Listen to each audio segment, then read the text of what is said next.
What do you want to do with this amazing property? I'll show you. Okay. Let's go. Awesome. My name is Jim Gale, and for the past 14 years, I've been on a mission to show people how easy it is to grow food instead of lawns. Well, it's a little bit whiny. Yeah. Seeds of life right here. Magic beans. Magic beans that turn into life. I mean, how much more magical can you get? Look at that. This is like treasure hunting. Holy snaps. Oh, the flavor comes on. My whole mouth is alive. I closed my eyes so many times and I was like imagining the grapes here, and now I don't have to close my eyes because there are grapes here. We're in a time in a culture in which people feel so disconnected. Yeah.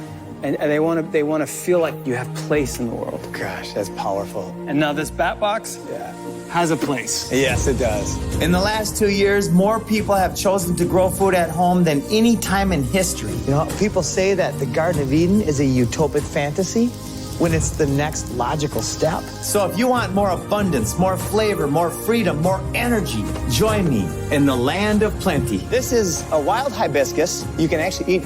Nice. You've been eating all the food. You got to share. Share, buddy. And check out that leaf. Isn't that amazing? I mean, I was floating 20 feet off the ground my whole life. I feel like I have something to actually contribute that is not just ego or... Right. So would you go back? I can't go back.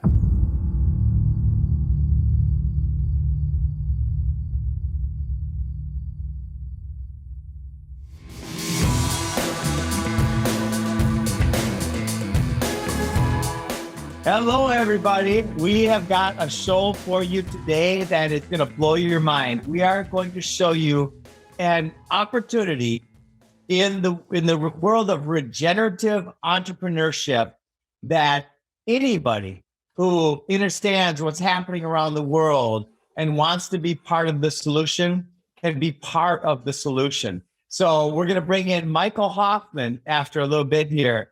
Say hi, Michael. Hey, everybody. Yeah. Michael was featured on the Corbett Report with James Corbett not too long ago. And he's just a fantastic human being who lives off-grid in Montana. Of course, my partner, Matthew Britt. Matthew, how's it going today? Hey, so great. Awesome to be back. Family has just moved out to 98 acres. So we've had a real busy time moving, getting settled in, and we're thrilled to have such a beautiful piece of paradise to work with, get ourselves established with a great food forest.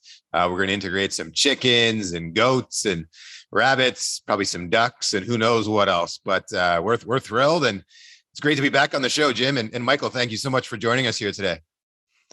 Oh, it's my pleasure. Sounds like you're getting ready to live the dream out there. Yes, sir, we are.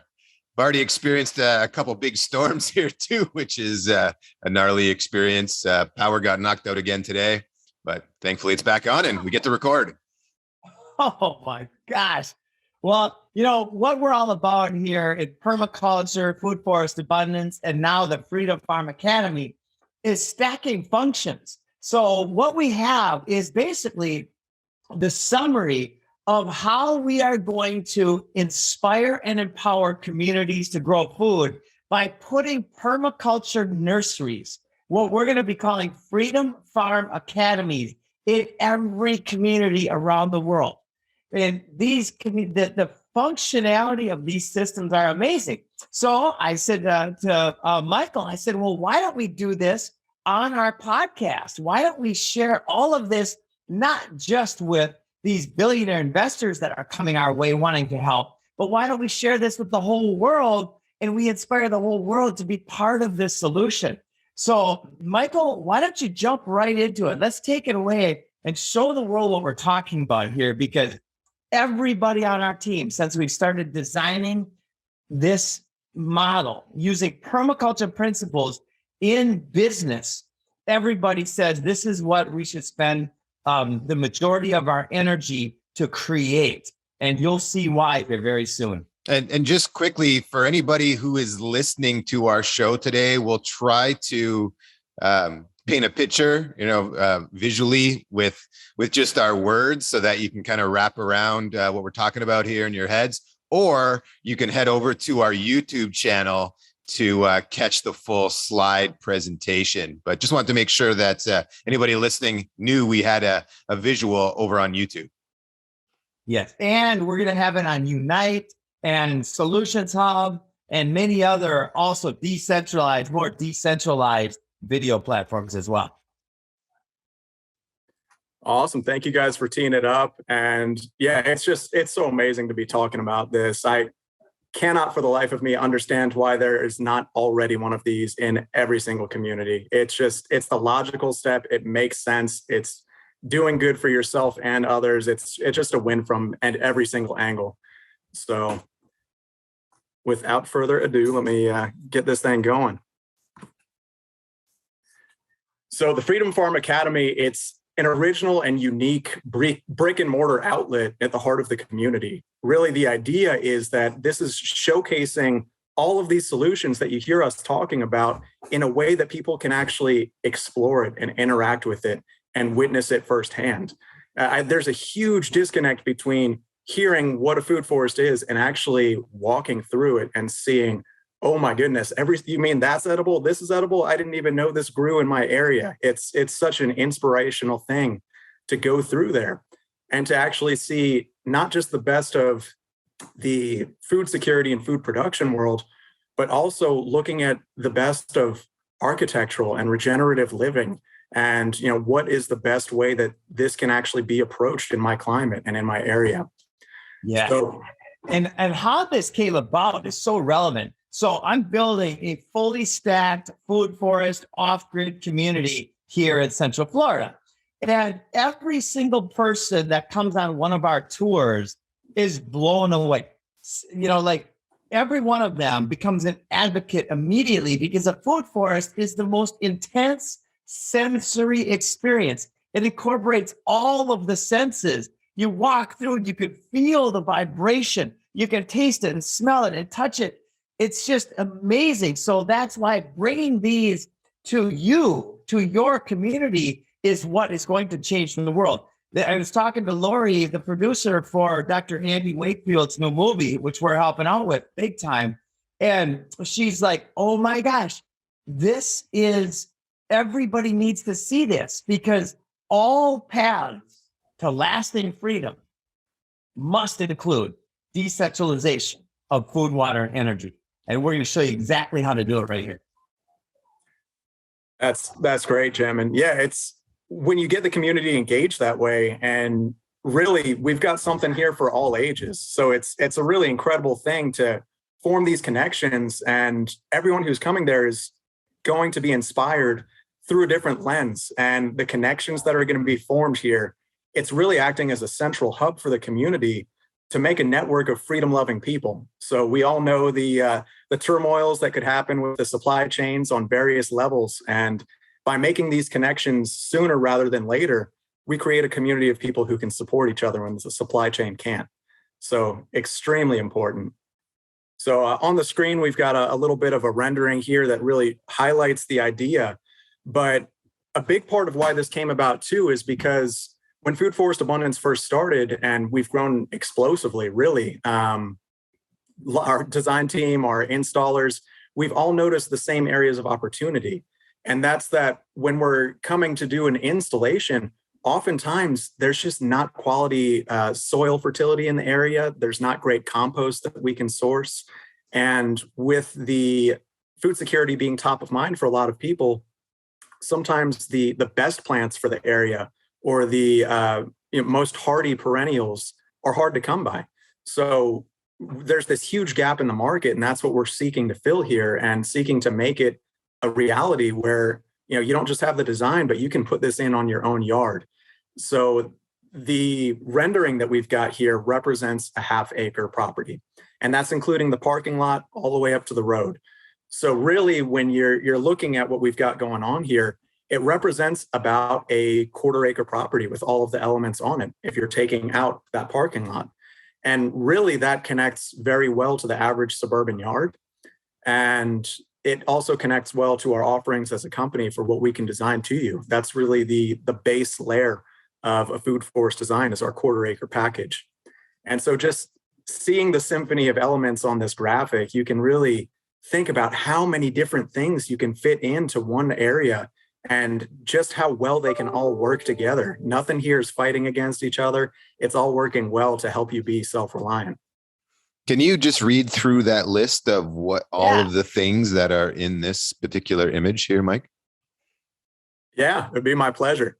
So starting from the top, we've got a bulk material center there, and that would distribute soil amendments as well as mulch, which forms a valuable top layer for your food forest system. And I'll jump in on this. So right now, to get wood chips, for instance, you either have to go to chipdrop.com and hope that they deliver, or you have to go in and take a truck or have a delivery brought to you somewhere else. And usually it's on the outskirts of town, it's far away, and it's expensive. So what we're going to offer is a service that benefits everybody. When a tree trimming company is in the area, they're looking for a place to dump their extra wood chips. So we give them that place, which then becomes the place where the community can come and get these wood chips at a massive discount, even for free in a lot of cases. Yeah, that's a huge point, because especially where I am living in Montana, Western Montana, pretty far off the beaten path, it was impossible for me to get a chip drop out here. And there really weren't many local providers of materials. So I was having to kind of apply some guerrilla tactics of pulling over when I see the guys trimming trees near the power lines and say, hey, where are you guys planning on dumping that? Why don't you bring it down this way? So yeah, these tree trimming services are actually paying to dispose of their mulch, which is just gold. It's so valuable. So yeah, it's just a no-brainer.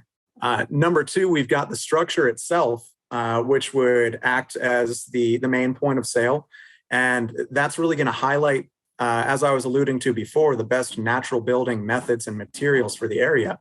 So utilizing rainwater catchment, solar to power it, passive solar orientation for heating, and geothermal tubes to cool down the building. There's just so many things we can do to make this thing really run itself from that perspective.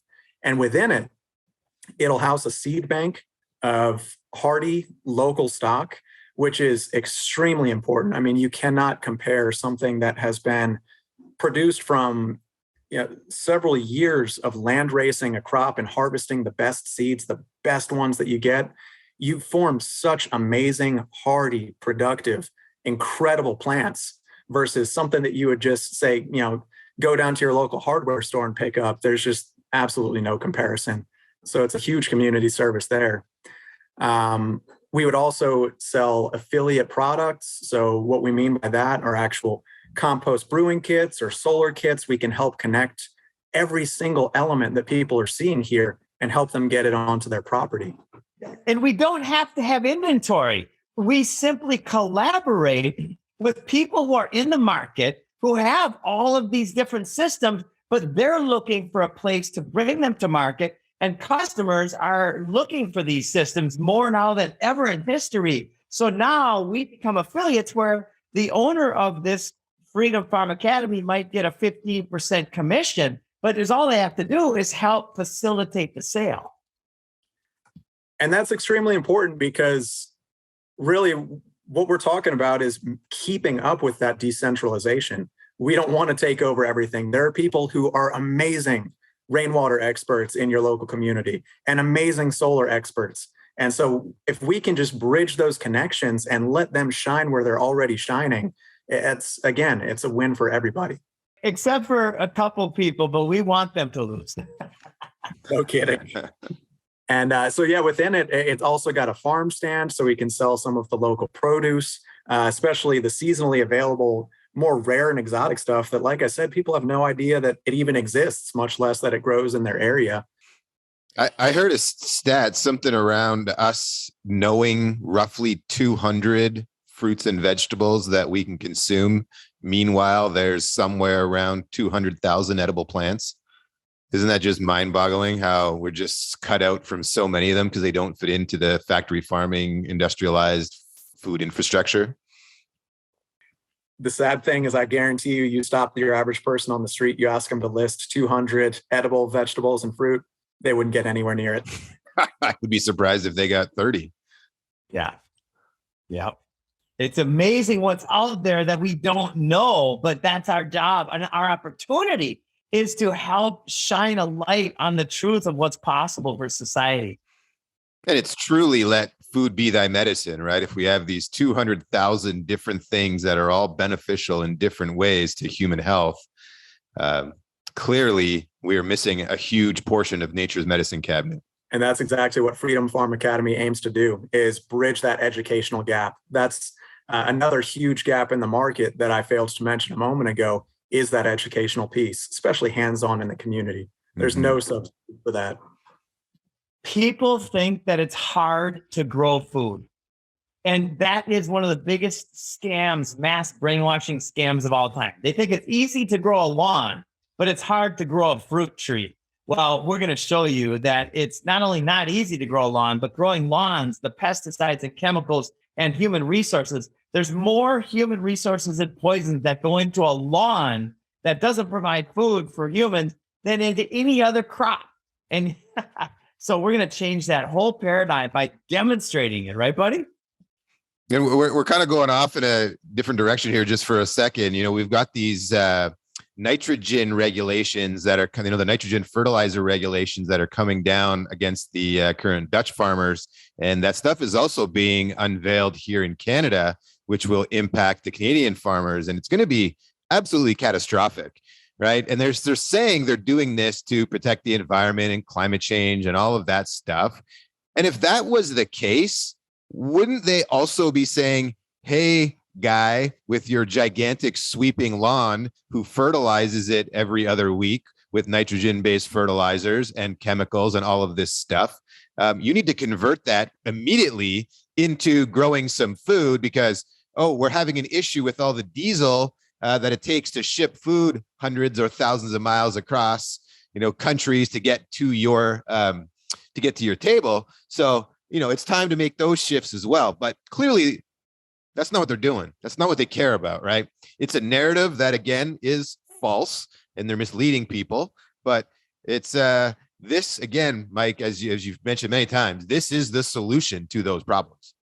Well, it also exposes really the lack of knowledge and thought that's gone into farming practices to date, because we're talking about nitrogen here, which there are plants out there that will fix nitrogen into the soil. They will pull it out of the air and act as a living fertilizer system. So when you've got monocultures that are devoid of nitrogen fixing plants, you're going to need that supplementation. But when you're engineering a food forest, looking at biomimicry and what nature's already providing, it's a lasting regenerative system that doesn't even require those inputs. And isn't that outstanding, right? Nature working in harmony with nature to do what it does best, produce abundance. That's awesome. So yeah, those types of plants are what would be included in the perennial nursery, which we'll have on site as well. And we've got the rainwater harvesting, like I talked about, on the building, a beautiful pond and aquaculture demonstration site, the learning opportunities that I talked about, both indoor and outdoor classrooms, as well as the elements themselves. I mean, the food forest is a classroom. The annual Freedom Garden is a classroom. It's a space for you to learn and explore in. There are optional things that we've included here. Obviously, not every community is going to permit it, but the fact that we could have chickens on site, have some laying hens, show how that can integrate with everything. Hens are the Swiss Army knife of the homestead. They form valuable pest prevention. They help to break down compost and provide soil fertility. And of course, you get the output of eggs, which you can feed to your animals, you can feed to yourself, you can sell and make a buck. So it's just an amazing tool right there. I love that, the Swiss Army knife of the homestead. Yeah. And they're incredible heaters. So you can use the hens to heat your greenhouse and keep it above freezing when it's 10 below outside. No kidding. I'm still amazed that we can have hens out here that do just fine in our -30. They get in the building, and as long as you've got a well-insulated coop for them, they're going to be just perfectly fine. You'd be more comfortable in with them. So we've also got the food forest products, like I was talking about in terms of produce, an apiary on site, a greenhouse for annual veggie propagation, as well as an outdoor nursery for the perennial propagation. We've got the annual Freedom Garden, which I was just talking about, which is actually a new product that we're getting to roll out, which is absolutely amazing. And I think we'll talk about in greater depth in a moment. But I mean, really, it's looking at the immediate year one strategy for how you can provide for yourself and your family. And of course, the compost tea brewer and outdoor farmers market area. And I would like to go into detail. I'll pick the compost tea brewer.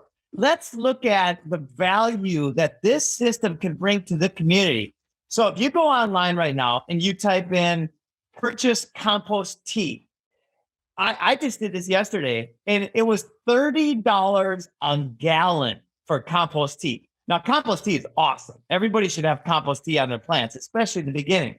So how much does it cost to produce a gallon of compost tea, right? Well, if you've got a 50-gallon rain barrel and you've got rainwater catchment, which we will have on our greenhouse and on our buildings, then you got rows of 50-gallon barrels. You put your compost in there, which is simple, which, by the way, the community will be encouraged to bring their compost to our site. So that's another thing. So instead of the waste being put in the garbage and in landfills, we will turn that waste into food, even plastic jugs. So we will encourage the community to bring their compost and their leftover milk jugs and orange juice jugs that have seals on them. And then we'll fill up these compost tea barrels. We will bubble a 50-gallon barrel of compost tea, and we will be able to sell that for an 80% discount and still have the 90% profit margin. Like, that's incredible. And the most important part of that, at least relative to our mission and vision, is we are going to help this community grow food.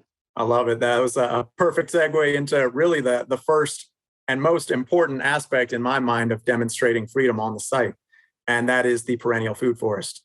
So if anybody doesn't know what a food forest is, it's time you heard about it. Where have you been hiding? Because food forests are the solution. They are the long-term ultimate food system. And to just put it in a nutshell, what it is again, looking at biomimicry. So we're looking to mimic the perfection of nature and steward it for human purposes. So it is a permanent, perennial, regenerative food system that is going to take as much maintenance as the forest and out in your neighborhood takes to maintain. So it just gets better and better over time, and nature does its thing, right? It evolves, it gets better. The plants that don't work out so well, they're going to withdraw, and the plants that are excelling there are going to expand. And you're just going to get food on 7 different layers that we will design for you. I got about 94 acres of forest on my property now, and no one has spent a second out there trying to take care of them in that way, and they're thriving. Yeah, if anything, you kind of have to dial it back a little bit, right? So that there's room for you, huh? Yeah, exactly. Yep, the attack of the strawberry plants. It's a good problem to have. So yeah, the food forest itself, though, it also yields many things, right? It's a place where we can get people who are interested in designs, and we can help design them for success rather than just having them, kind of take a shotgun approach, which sadly I see a lot of homesteads do, where they get into it too fast. They put things where it doesn't make sense, and it doesn't close energy loops on the property either. They get too many animals, and they're having to buy too much feed to take care of them. And it's not working synergistically the way that it should. So we help prevent people through our knowledge of our own failures and our own process of getting better. And of course, the food forest is actually acting as a nursery too. Every time we go through and we're pruning those trees, many of them could be air layered, and they can be used to propagate more of the same plants. Elderberry is a phenomenal example of that. You can take a little elderberry stick and just pop it in the ground, and man, that thing is going to take off. And the hands-on education, just completely invaluable. I mean, so much there. So the annual Freedom Garden itself is that applied strategy to provide for your immediate needs within a single season. And what I mean by that is the perennial plants often take a few years to really become very productive, especially when we're talking about the canopy, the fruit trees. If you're getting a really young tree, it's going to take a couple of years to get a yield off that.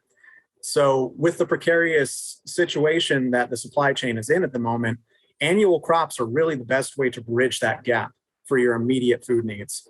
And what we do is we've got a list of plants that we will tailor for your area.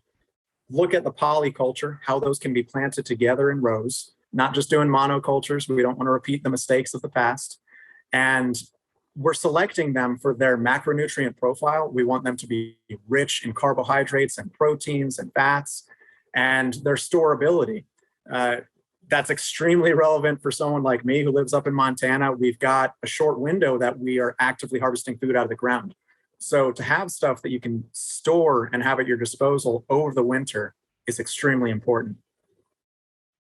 The entire space will be surrounded by fencing, which will act as trellises for vining plants. So that's what we like to think of in permaculture as far as stacking functions, because this is going to form both a functional barrier to keep out the riffraff and the pest pressure and the deer from taking more than their fair share. And it's also forming a vineyard of vining plants that we can just witness their beauty and get a yield off of. And these things can work in northern climates as well, right? You're Montana. I'm up in the Canadian climate. These things can work there as well, right? Absolutely. There's so many people. I'm in zone 4A, and really the attitude here is just what you can't grow. You can't do this. You can't do that. And when I tell people that you can grow hardy kiwi, it blows their mind. You could have kiwi along your fence line. You could have grapes along your fence line in zone 4. You could have hops climbing up it. I mean, there's several different things you could use on a food fence. My buddy Chad Johnson on the tip of Lake Superior in Minnesota, northern Minnesota, has 8 different types of kiwi, all the different types of grapes. He has 300 different types of food growing on his property. So anybody who thinks that cold weather is prohibitive, no, you just need the right plants that are adapted to that type of climate. Another feature, which might sound like a small thing that maybe it doesn't deserve the highlight, but I think it does, is an herb spiral. An herb spiral is beautiful. It fits in the most compact lawns. And what it is it's a cascading spiral. So if you think of a cone structure going up, you can have different medicinal and culinary herbs that have different soil conditions or preferences for soil conditions. So the stuff at the bottom, where all of that water flows down, are plants that like to have wetter feet. They like that extra moisture. The stuff at the top can have a little bit more drainage, can prefer a little bit more arid conditions. So it's a way to really pack a whole bunch of amazing plants that would normally have to be really spread out into one small, beautiful feature. There's also a lot of the homestead elements that we talked about, which are extremely important for maximizing your abundance, maximizing your productivity. And I can't think of a better example for that than an apiary. Having locally sourced bees out there pollinating your plants, making the fruit come in, and also providing honey. It's just an amazing thing. If you've got the space for it, it's just perfect to do. And if you don't have the space for it, or if you're a little reluctant to maintain that, you can actually provide habitat for mason bees, which are more of a wild bee. You're not going to be getting that yield of honey, but they're actually superior when it comes to pollinating. So you're still reaping amazing benefits from that. Right. And everybody out there knows that we need to protect the bees. We need more bees in our society. And these solitary bees, they can produce up to 100 or pollinate up to 100 times more flowers, in a day than maybe a honeybee. But they're solitary, where a honeybee will come in thousands, right? But yes, in fact, we just ordered 2 more beehives on our property. So we're going to have one at the north end, one at the south end, and one in the middle. I am so excited about that. I've actually got a family member who I will not call out, but there was recently an educational opportunity because she was spraying for clovers to discourage bees from coming onto the yard. She didn't want the kids to step on them. And it was like, why would you do that? The bees are so amazing. It's a learning lesson to be more mindful. They're not allergic to the bees. They're going to learn real quick, but they need that. They need that extra habitat. And clovers are also extremely valuable too. They're edible, they're nitrogen fixers. So it was a great little learning lesson and opportunity for everyone. On site, there's going to be a vermicompost bin, and Jim did a fantastic job talking about the compost tea brewer. But worm castings are just another amazing layer for soil fertility, and a really great system that you don't only get the soil fertility out of it, but we're looking at multiple outputs. So if you've got hens on site, the worms themselves provide a valuable source of protein for your birds. When you say worm castings, you mean worm poop? Worm poop. That is actually, worm poop is the more scientific term. I just didn't want to confuse anybody. So the water feature on site, there's nothing better than just sitting by the water side. So it's important. It's important for spiritual currency, just enjoying that, taking in the ambiance. And also, the land is the best place that you can capture and store water. Think about the footprint of your land versus the footprint of your roof. So if we can look at the landscape, look at employing techniques such as keyline design to divert water and capture it into the dirt, to direct it into a pond, it's just such an amazing thing. And especially if you're relying on an electric pump or you're relying on a public utility, say, to provide your water, to have that emergency backup supply is extremely important. Sure. Real quick about our pond at Galt's. We dug out a pond 25 feet deep. We used that material to build up our housing lots. And now we just added aeration this week. We've got our irrigation system. So we're dropping a pipe down. We're hanging it from these two goose decoys. And it's a pipe with a lot of slits in it. And what that pipe is going to fill up with water, we're going to use that water to fertigate the food forest around the pond. Fertigate is to fertilize and irrigate at the same time, which is like aquaponics. It's incredibly productive and produces an incredible yield. On top of that, we planted a bunch of trees around the pond. And when those fruit fall in the pond, they are eaten up by worms and bugs and bacteria, which become fish food. So it's a closed loop cycle that will just produce more and more and more abundance over time. Sounds like there's been a lot of thoughtfulness put into this design. And I think that people need to understand that everything about permaculture is thought about in that way. How do you stack the functions of what's going on your property? It's so important. The idea of fertigation, that's such a great highlight, because when you're looking at a larger property, you might think a livestock pond could just go anywhere. But if you actually put it up at elevation and you plant things that are going to attract the livestock to poop around uphill, and even if it isn't the pond itself, you can actually just get them to graze uphill. And their manure that's sitting there, when the rains come in, it's going to wash it downhill, and you end up planting downhill to capture all of those nutrients. So that extra layer of thought just goes such an incredible way to creating a regenerative system. It's crazy. We've got 7 different types of fish, snails and crayfish, along with all of these different types of plants that are edible water plants. We're even planting plants that the dragonflies like laying their larvae, their eggs in, and then dragonflies are mosquito killers. So people think that ponds create mosquitoes. No, they don't, unless they're dead ponds. Dead ponds that have been sprayed and then the chemicals start to wear off. That's where mosquitoes live. Mosquitoes do not breed in ponds that have fish in them. So you got to stack them with fish and everybody wins. Yep. If you've got mosquitoes, bring in the dragonflies, bring in the bats. They're going to take care of that for you. There's also the homestead elements that are extremely important. Like I said, if you're thinking about planning for storability, well, you need somewhere to store your food, right? So a root cellar is the refrigerator of our forefathers. So having that on site, having someone walk out of the Florida or the Texas heat down into a root cellar and this amazing, cool, steady temperature, it's kind of a magical experience. If you've never been in a caverns or something like that, it's just really incredible to, first you feel the cool if you're going into a cavern, and then it warms back up. So getting those different layers, it's really something. So the building itself, again, it's going to highlight those natural building materials, things like hempcrete, like straw bale, adobe construction, using that soils that some people find undesirable for growing in actually make amazing building materials. So really looking at the location that this thing is going to be put in and just highlighting the best of the best, highlighting the experts who are doing this. And it's not just about saving the earth and having a non-toxic environment, but oftentimes these materials perform a heck of a lot better than the modern synthetic stuff that houses are being built with these days. A lot of people may not be familiar with what you said there, the hempcrete. And I think that's one of the reasons why this stuff was really suppressed for so long.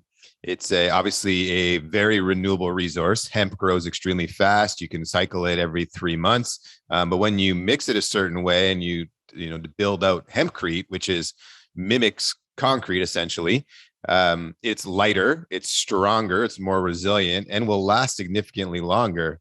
And you don't have to take sand, which we're currently pulling from all over the world to make concrete. And we're experiencing serious issues environmentally from all the sand that we pull away from the oceans.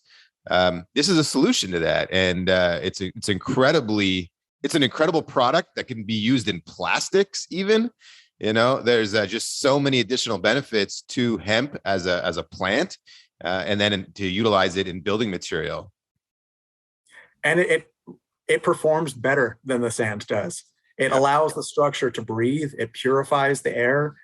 It's just incredible. Yeah, if you guys are familiar with Max Egan, he says something about hemp or cannabis that has always stuck in my mind, and that's that it's mankind's companion plant. It provides food. It provides medicine. You can make paper. You can make clothes. You can make building structures. It helps to pull toxins out of the soil. It's a great pioneer plant. It's just an amazing thing. And yeah, there's no wonder it was suppressed for so long. It has a vibrational resonance with the human body. We have an endocannabinoid system in our body that has been neglected by design for over 100 years. So there's something, you feel the difference when you're in these types of structures.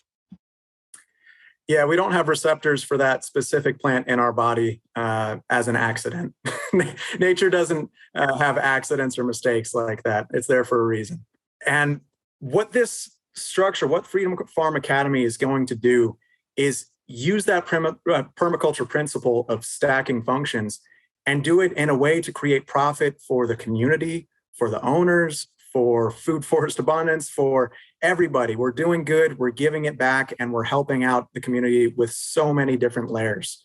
So some of just the points that this is coming from are not just the consultation and design, but the area. We want it to be inspiring, again, for all ages, having a children's area in there with ready-to-eat forage. There's a lot of plants out there that are fantastic for food forests that are not always ready to eat raw. So that area is focused on forage that they can safely enjoy. And it really makes a destination for families to return to again and again. The first time I took my son foraging, really the first time he was old enough to enjoy it, was last year. And we went out and we were getting huckleberries and thimbleberries, service berries, there was elderberry, all kinds of stuff. Ripe and ready in season at one time, and just seeing the way he would light up. He was 3 years old at the time. It's like magic. The first time they just pick something that's growing out in nature and eat it. And he took it so seriously from there. He got more berries than any of us, was collecting them in a little hat. It was just magic to watch. So if we can bring that experience to people in a way that they can just show up on a regular basis and not have to go through the legwork of finding the best spot in your local forest, I mean, that's such a value in and of itself. One of the things that people often overlook when picking their own food fresh from the ground or from a tree is the life force energy that's still within that plant. When we buy things at a store, it's depleted of nutrients and energy. The life force is gone, right? And it shows in how our health is impacted by our current food system.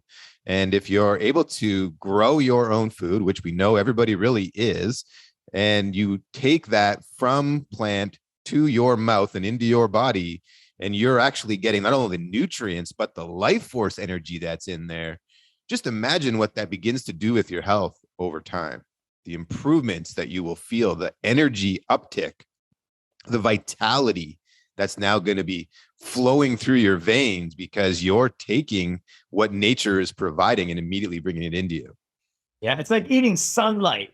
It's just so powerful that you can feel the nourishment in your body because it's a joyful experience. As my daughters too, they're crazy about picking berries and squash and all the different things from the garden. It's so much fun. Well, yeah, your taste buds just light up the first time you have it. I remember the first time I had actual ripe off the tree cherries. There is no comparison with just how juicy they are, how much moisture, how much flavor is in them versus those things that are picked unripe and travel in a truck and sit on the shelf at your grocery store. It's not the same fruit. And to your point, Matt, I think spinach loses something like 90% of its vitamin C within 24 hours of harvest. So nurturing the community is really the forefront of what Freedom Farm Academy is about. Through Food Forest Abundance, we've attracted world-renowned experts, just people at the top of the top in their field. And what we're doing is distilling their amazing body of work into curriculums through our in-house education program. And beyond just utilizing those global experts, we also want to connect on the local level, permeating into the local gardening communities through master gardener programs. And those are generally served out of your local extension office at colleges. So that's a perfect way to get people who maybe their experience up to date has just been in amazing Victorian style gardens, and they're master gardeners at creating these spaces, but they have no idea about the possibility of a food forest. And so when you get people to look at gardening in a new way, look at how they can be stewards of their land in a new way, we're going to set that spark in the community. And they're going to teach their friends. Their friends are going to teach their friends. It's going to spread out organically from there, which is, I'm just excited to watch it happen. It sounds a lot like we're teaching people to fish and teaching them how to teach others to fish as well. Boom. Exactly right. Yeah, there's an example that I like when thinking about soil fertility that actually one of our designers and our mad scientist at Food Forest Abundance, Mike Jones, used. And he equated using NPK on a garden to doing your kids' homework for them. Because you're not, sure, you might get good grades, but it's not training the soil. And the nutrition, people think they're putting NPK on their garden and it's feeding the plants. No, it's getting those nutrients into the soil. So if we're actually putting something like compost tea and we're introducing mycorrhiza and introducing real beneficial microorganisms in the soil, that is the education. So that's exactly what we're seeking to do here. And with that, the education isn't just going to be this high-end, irrigation master level courses. Yes, we will offer that. Yes, we will offer Freedom Garden courses, but we also want to make gardening accessible and growing food accessible for the less able in the community. And again, for the youth of the community. And by tapping into all ages, what we're doing is addressing the problems of today. We're changing people's minds who are out there as consumers, voting with their dollars, voting with their choices between good and evil every single day throughout the day. And we're also planting seeds in the youth for a brighter tomorrow. So something as simple as bringing kids into the garden to paint some pebbles red and keep the pests out of your strawberry patch, just getting their hands in the dirt, it's the most exciting thing, and it creates a lasting impression. Really what I see this is almost an unlearning facility. It's a remembering facility. It's allowing people to remember what it is to be human, because animals don't remember. Awesome. That is so relevant. One of my favorite shirts is unlearn. So keep going on that, Michael. That's fantastic. Yeah, it's just we've become so disconnected from nature. We've forgotten what it is to be human. What animal do you see thriving out in nature that doesn't know where to find its own food, doesn't know the best way to make its own shelter? We've forgotten these valuable life skills, I would argue by design, through the education/indoctrination systems that have been pervaded over the recent memory of mankind. And we need to come full circle back to remembering that there's no lie in nature, remembering that the solutions are out there if we would just go out and explore them. You mean we don't try to isolate the animal from each other out in nature so they can feel well with their mask on? They actually Sheesh. are making burp masks and things like that to capture the emissions from livestock. I mean, all the smart people, huh? insanity. Oh my God. Yeah. All right. Keep going. That's amazing. We do a lot of podcasts on that whole thing. I'm sure you do. It deserves it. It deserves its time in the limelight. Jim, do you think I should go through the numbers here a bit? Yes, go through them and I'll add some layers onto them. These are just projections. We don't guarantee anything because that's not the way the world works. What we guarantee is best effort to change the world. And we know that all paths to freedom must include decentralized, local, regenerative, poison-free agriculture. Now, the other thing that we're doing, which is very different, we were looking at the different models of how to bring this to the world. Our job at FFA is to shine a light, as big a light as we possibly can. My personal job, my name is Jim Gale, and I'm like the wind, right? My last name is Wind, and I am trying to do my best to blow the fire of freedom and spread ideas as seeds as to what we can do to catalyze a shift in consciousness that leads to mass adoption of this most logical thing. So with that said, we don't have 300-page contracts. We have 2-page contracts, and they speak to the voluntary exchange of value. What we can run this entity through a 501c3, through a 508, through a normal corporation. We can do this in a multitude of different ways.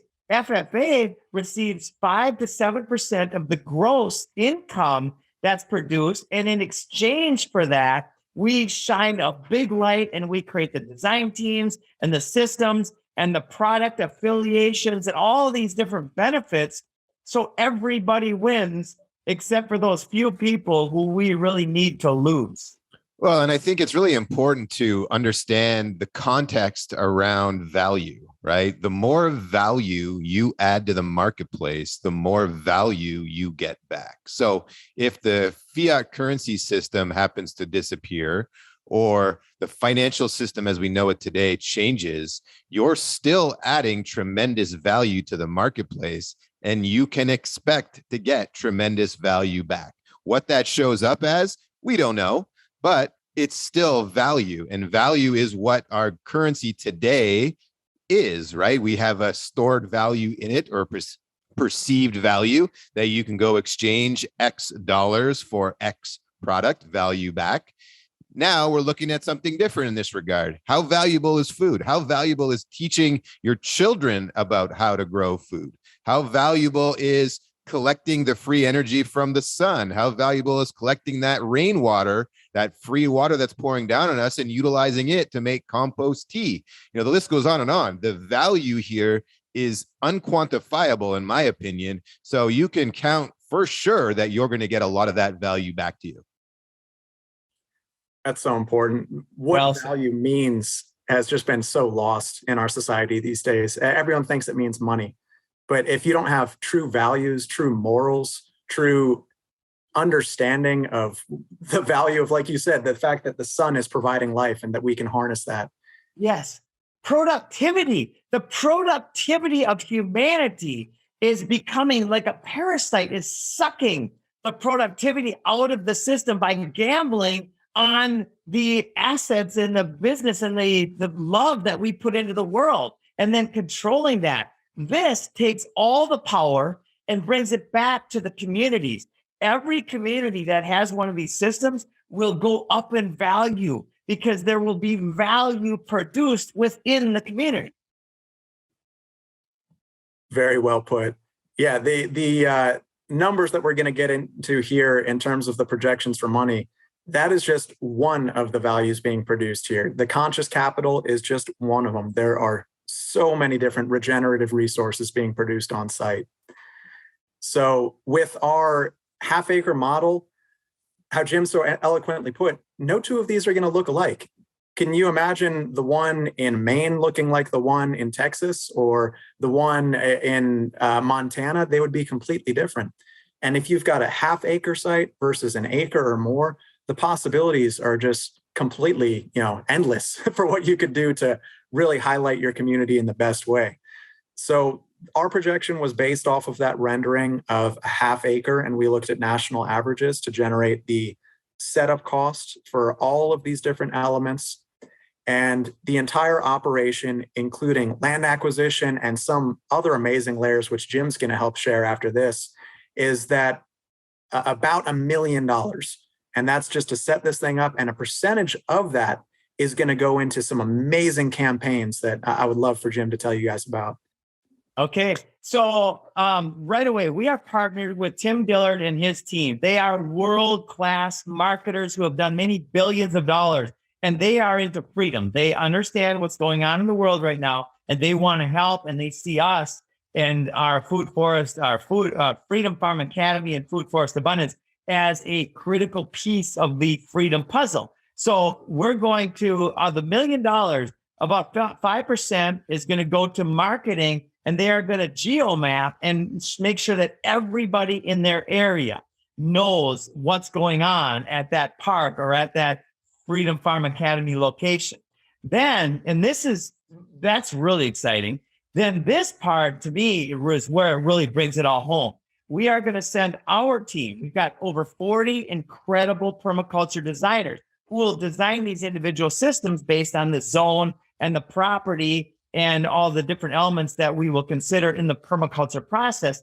And we will then send our install team, our education team, to each location, and they will train the Freedom Farm Academy operator. And by the end of that month, not only will there be a mega food forest in the ground, but the operator will have the experience, firsthand knowledge by a professional, and they will be PDC, which is permaculture design certified.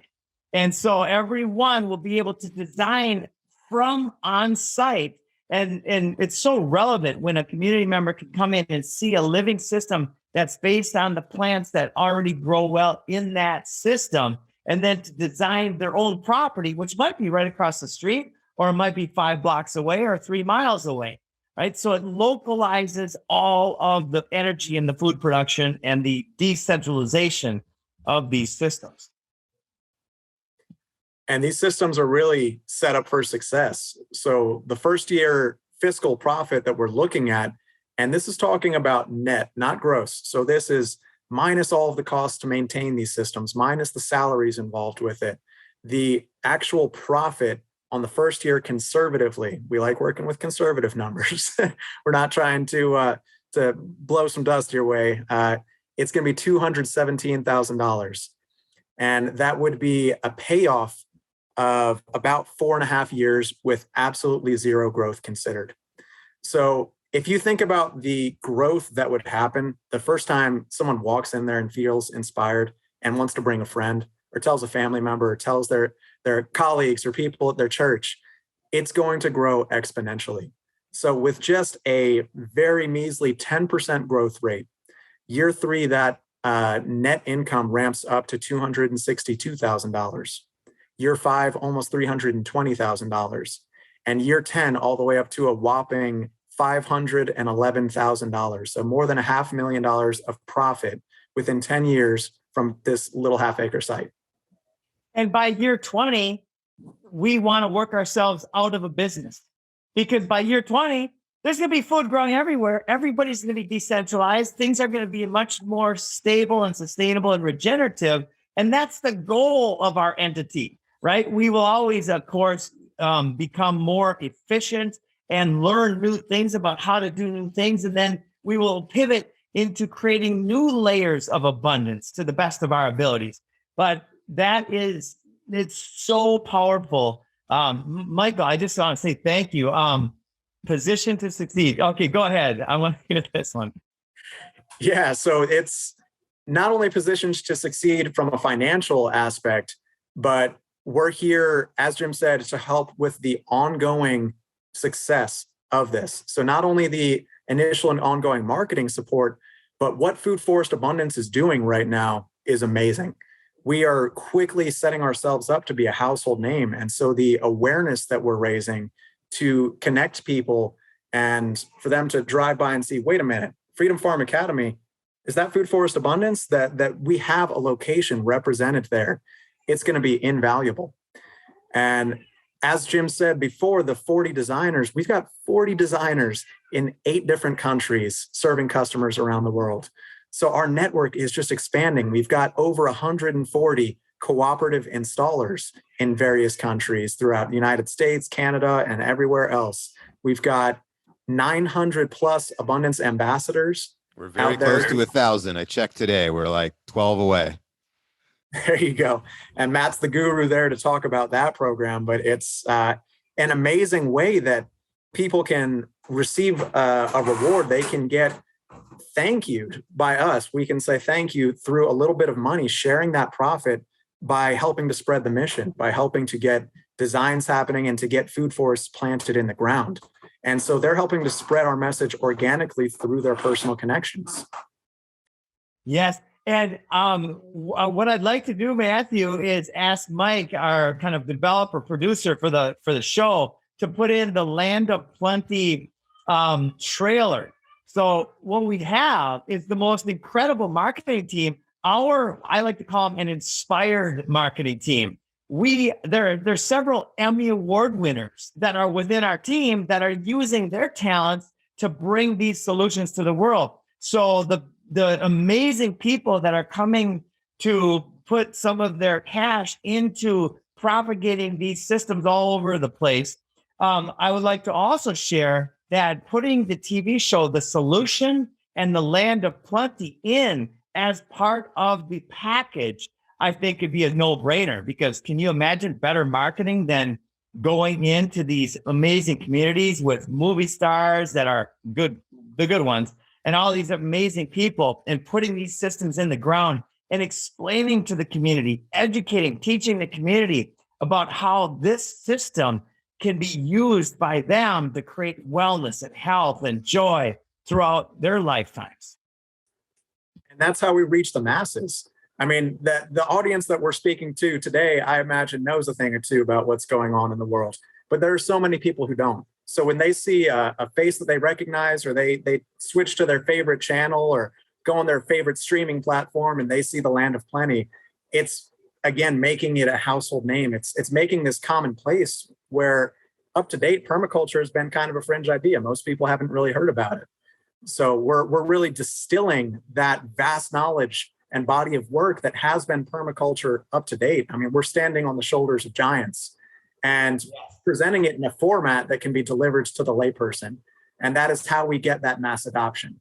That's so huge. And I want to point out too that we launched on Earth Day last year. So we're only 15 months in, and we've experienced this type of global growth. We're now designing whole cities that are coming up, alluvial tidal cities, free cities, and all these different types of designs. So it's really, the timing of this is absolutely perfect. And I've got to run to a podcast right now. So I'm going to jump off and let Michael and Matthew finish.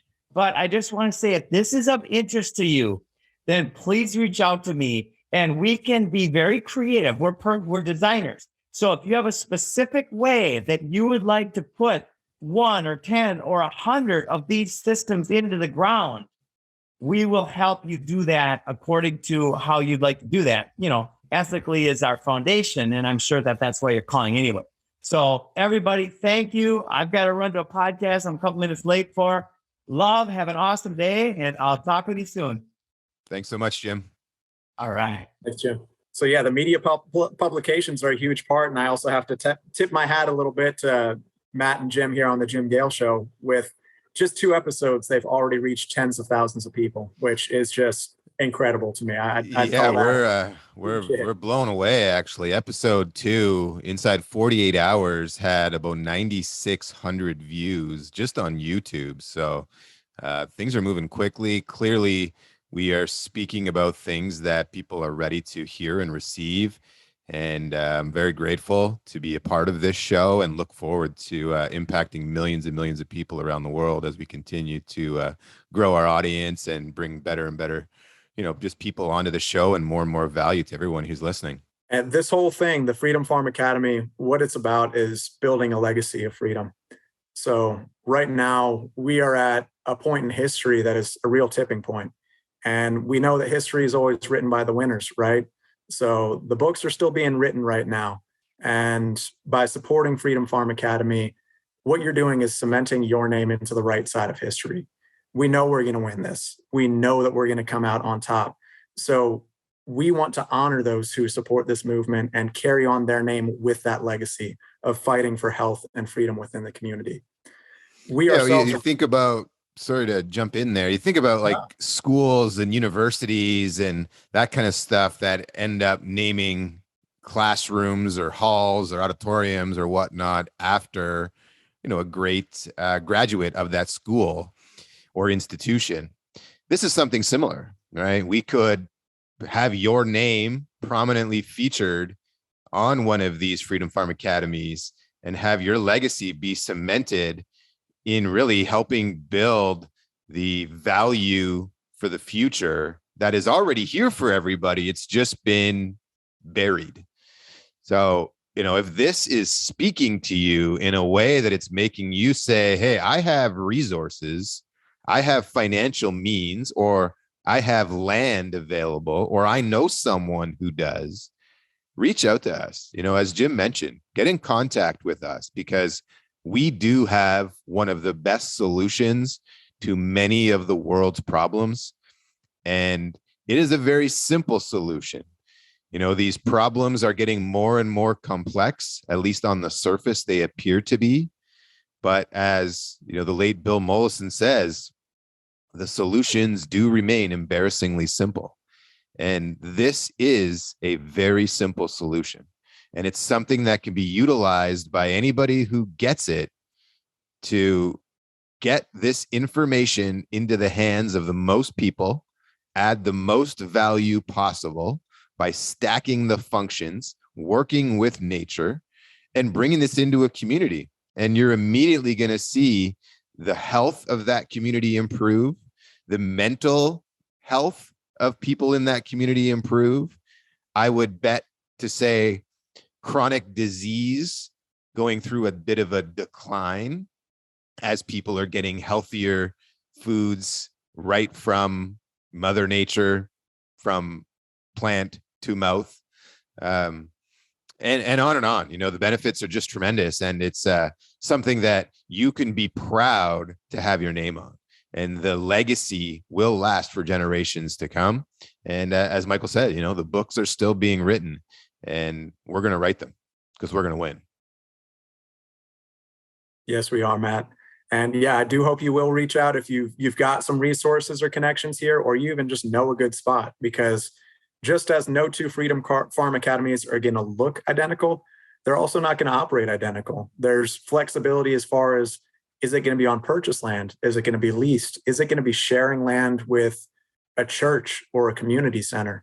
We're open to forming those win-win partnerships. And oftentimes there are wonderful freedom-loving organizations and community groups that do have an extra acre or an extra half acre.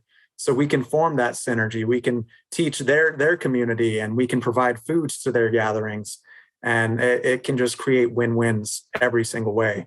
And the business itself even has flexibility in terms of its structure. If it can be operated through a standard corporate model, or as a 501c3, or even as a PMA, a private member association, there's lots of different ways we can do this to make it a home run for the community, for the ones who are operating it. So please do reach out. Mike, incredible presentation, my friend. Thank you so much for your effort in putting this together. I know it's been you and a team of people, but what you have organized here is incredibly thoughtful. It is obviously something that you can see. I can see this in my mind's eye now. I understand how much value this will add to a community. And I've heard about it. Obviously, I work with Food Forest Abundance, but I have not saw this portion yet And it just makes logical sense. It is something that is extremely well functionally designed.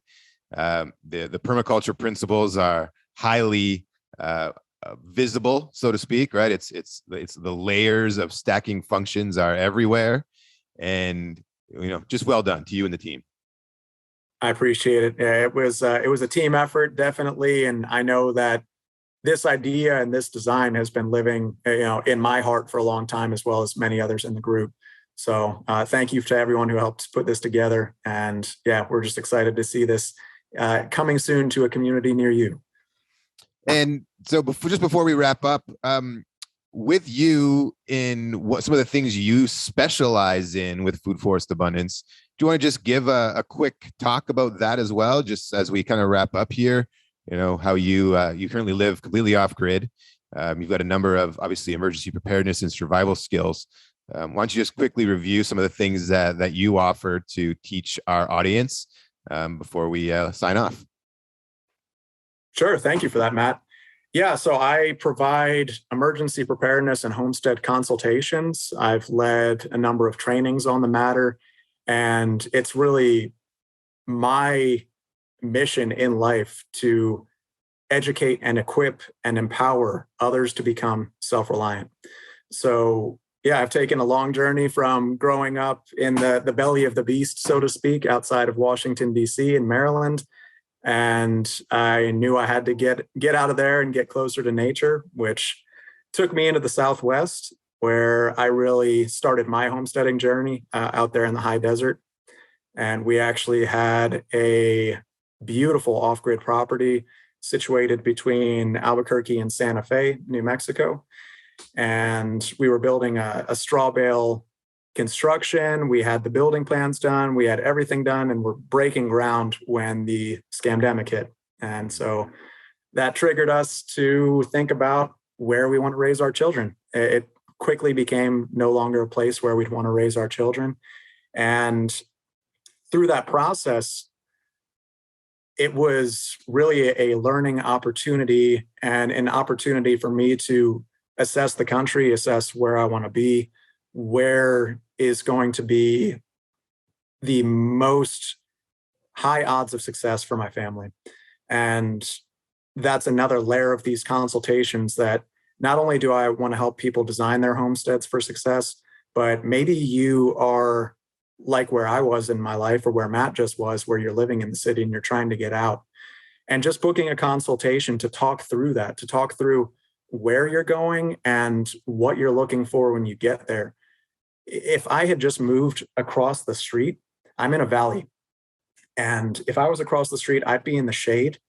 And with no power out here and relying on solar energy, if you're in a canyon and you're not thinking about your southern exposure, you're setting yourself up for failure. So just having these little knowledge nuggets for how you can really set yourself up for success from the get-go is extremely important. It's going to save you time. It's going to save you money. And it would be my honor to help you do that, to help your family be successful. And when we're talking about the emergency preparedness piece, just briefly to let you know, we don't approach that through the lens of fear or division. We're not trying to get you to point your gun at your neighbors or put up fences and disconnect yourself from the community. What it is really looking at the first step on your journey towards self-reliance. So an annual garden can provide you food in a single season. But if you gain the knowledge and skills to find food in your area, to know how to construct your own shelter, to look at putting together a food storage system to last your family, that's an immediate yield. So that's taking care of security for your family immediately. You don't even have to wait a single season. So again, it would really be an honor and a pleasure to help you find preparedness for yourself and your family. Well, Michael, man, it's so exciting to work with you and to see the value you're adding to the world through your knowledge and the experience that you have. It's been an honor to have you on the Jim Gale Show with us today. Thank you for everything you're doing. Thank you for this remarkable presentation and for the thoughtful design you and the team have put into these Freedom Farm Academies. And to all of our audience out there, thanks for tuning in again. You know, we're extremely grateful that you have time to expend every day, or I guess invest. And we're thankful that you choose to invest it with us. So remember to like, subscribe, share with your friends if you got some value out of this. Keep coming back. We promise to continue to deliver the very best content we can and value to you, our audience. And if what you heard today inspires you at all, please, again, reach out. We'd love to hear from you. We'd love to collaborate and help to bring food forests everywhere, because we know as we grow food and put that back into the hands of the people, it creates a whole new layer of freedom that we all deserve. And abundance is already here. It's just a matter of grasping it. So again, thank you for tuning in to the Jim Gale Show. Have a beautiful day. Thank you for tuning into the show. You can check out more episodes on YouTube, Apple, Spotify, and your favorite podcast apps. Check out our show notes for any websites linked to this episode, including where to connect with us on social media. We appreciate you dropping by today. Remember to like, subscribe, and turn on your notifications so you'll be updated with each episode. And visit us at thejimgaleshow.com to check out all of our exclusive content. We appreciate you dropping by.